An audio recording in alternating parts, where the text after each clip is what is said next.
And we bring in Mike Florio, the editor of ProFootballTalk.com. He joins us on the program. All right, one line on why each coach got fired. Mike, can you do that?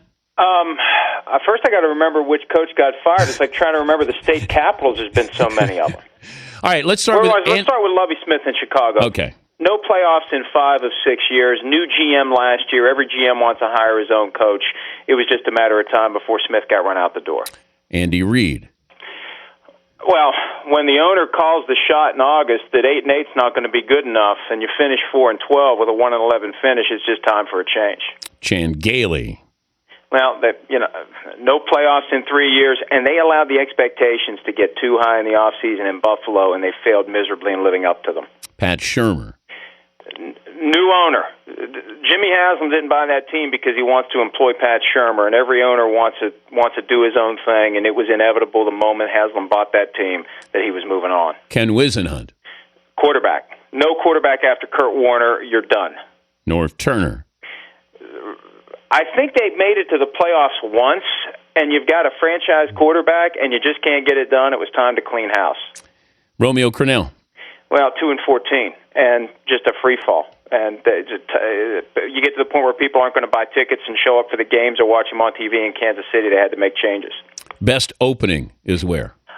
I would say maybe Chicago. They need somebody with an offensive mind who is confident that he can get the most out of Jay Cutler. But I'm intrigued by what the Bears could do.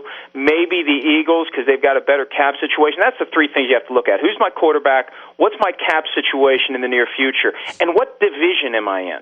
I don't want to go into the AFC East and have to deal with the Patriots twice a year. Maybe I'll go into the AFC West. Wait, now I got to deal with Peyton Manning twice a year. So you just have to look at who you're going to be playing. And that's going to make it a lot easier to dictate your success. That's why Jeff Fisher chose the Rams over the Dolphins last year. One of the reasons. You go to the NFC West as opposed to the AFC East. Guys who weren't fired, who surprised you the most that he held on to his job? Well, it's surprising Mike Mularkey still has a job in Jacksonville, and I think it may be a matter of time before he's out. I'm surprised Mike Munchak's still the head coach of the Tennessee Titans because they had some embarrassing losses this year. And I heard you talk about Jason Garrett segment one. I'm not ready to declare that he's going to be back because I know how Jerry Jones operates. If he's interested in someone else, he will line that someone else up before pulling the ripcord on Jason Garrett. And Jerry Jones wasn't going to do anything until he saw how the season turned out. They were alive as of 3 days ago. So, Jerry Jones, he gives you that unequivocal commitment, and he sticks by it until he decides he doesn't stick by it anymore. So I'm not ready to say Garrett's definitely going to be the coach of the Cowboys next year. But you have to circle somebody and say, I want that guy. Who is that guy who would cost Jason Garrett his job? Well, it could be Mike Holmgren, because he has a great relationship with Jerry Jones, and after Holmgren left the Browns back in November, it was leaked by someone that Holmgren would be interested in coaching the Cowboys and no one else, and of course Holmgren then denied it, but the point was made. And I think John Gruden's another one to keep an eye on. There's been a lot of speculation that Gruden and Jerry Jones could work together, and that if Jones decides that he wants to go with a coach who's going to have maybe a little more influence over the way that roster's manufactured, that's something Jerry Jones could do. But he'll continue to stand behind Garrett until he thinks he's got the two in the bush in his hand. He's Mike Florio from ProFootballTalk.com joining us, Dan Patrick Show. But I've already heard that Gruden and Jerry Jones have met.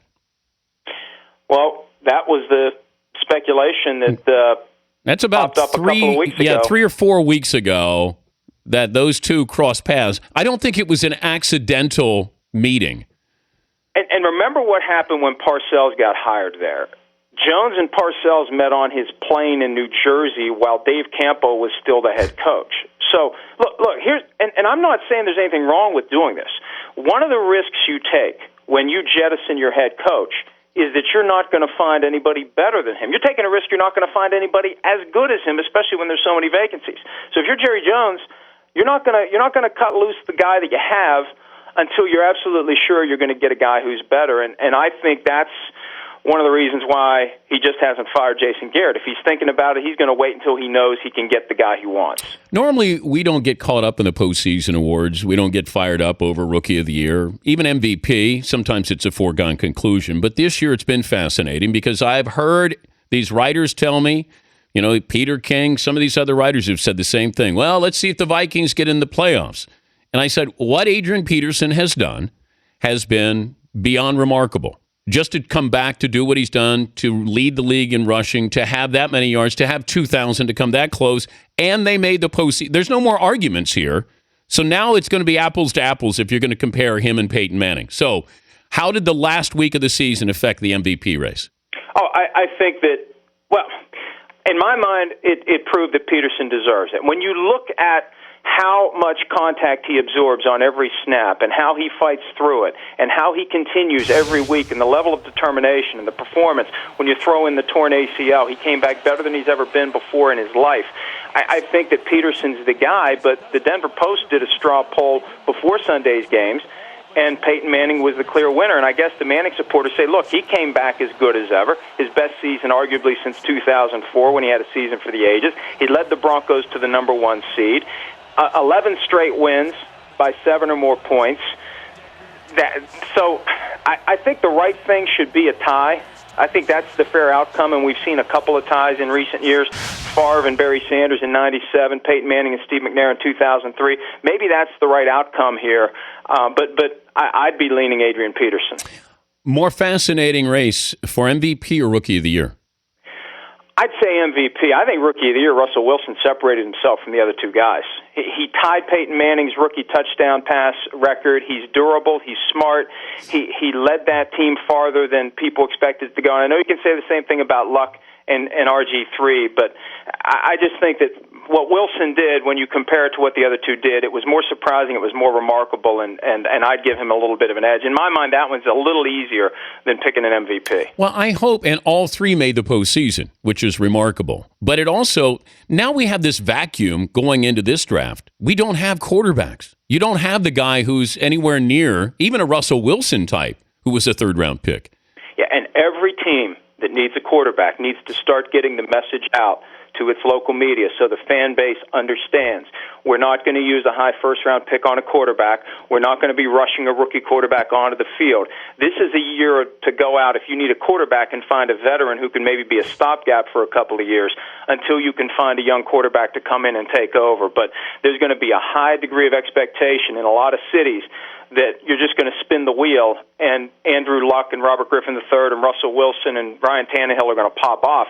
That's just not the case this year, and there's going to be a lot of disappointment in these cities like Kansas City if the Chiefs don't make it known right away. Look, don't expect us to get a Luck or a Griffin with that first overall pick in the draft. Any of these guys, if it's Barkley, if it's Geno Smith, whoever you're going to bring in, the expectations will be there, but they'll be unfair expectations because these guys aren't at the talent skill level that these three quarterbacks are who've made an impact their rookie seasons. Yeah, no matter what we say now, they're going to get overdrafted because quarterback is such an important position. Somebody's going to take a chance. And nobody wants to be the guy next year who took Russell Wilson or who took a punter instead of Russell Wilson, which Gene Smith did in Jacksonville. 5 spots before Russell Wilson, he took a punter.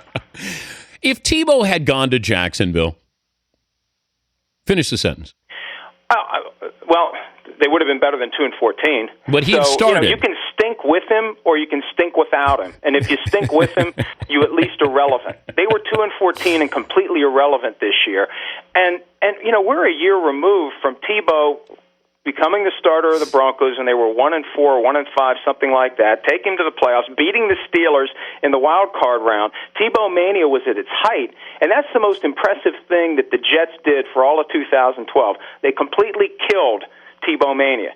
Now everybody looks at that guy and they view him completely differently than they did a year ago. And I think in Jacksonville, I'm not saying they would have been a playoff team. They may not have even been close to it, but they would have been better than 2-14. They would have been more interesting. They would have been more covered. They would have sold more tickets. They would have generated more interest. And maybe they'd be better position for the future if they just see.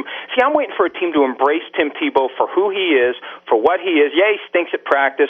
So what? When things break down on the field, he finds a way to make things happen. I just don't know that anybody's going to embrace him for what he is and give him that chance. Merrill Hodge would probably not second that. Well, no, but it's fun to watch Merrill's head nearly explode when he talks about Tim Tebow. But this is what I want to know. Merrill Hodgie's not afraid. And he does break down tape. He does his homework. But I want to know if he was ripping the mothership for their coverage of Tim Tebow. He may say Tim Tebow is fake. I want to know if he had that much vitriol towards the mothership that they were covering Tim Tebow in the first place. Well, he shouldn't, because it made him more relevant. He was like the villain of the Tim Tebow coverage. He was the naysayer. He was the Darth Vader. I mean, that was good for him. If Tim Tebow's not around, we pay less attention to Merrill Hodge, don't we?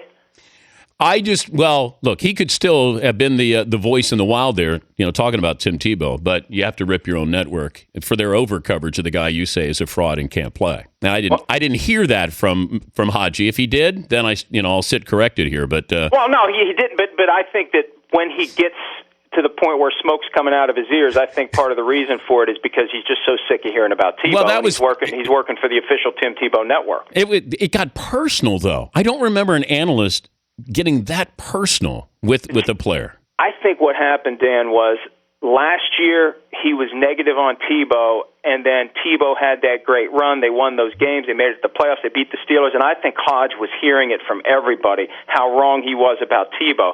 So now he feels he's gotten his ultimate vindication. I think it's hard for him to make it not personal, because he had to have gotten killed last year after Tebow did so well. Yeah, I don't know if Skip Bayless was crying in his pillow after hearing what Merrill Hodge had to say. Hey, good to talk to you, buddy. I'll see you this weekend. All right, buddy. See you. Mike Florio, ProFootballTalk.com, also contributes to Football Night in America.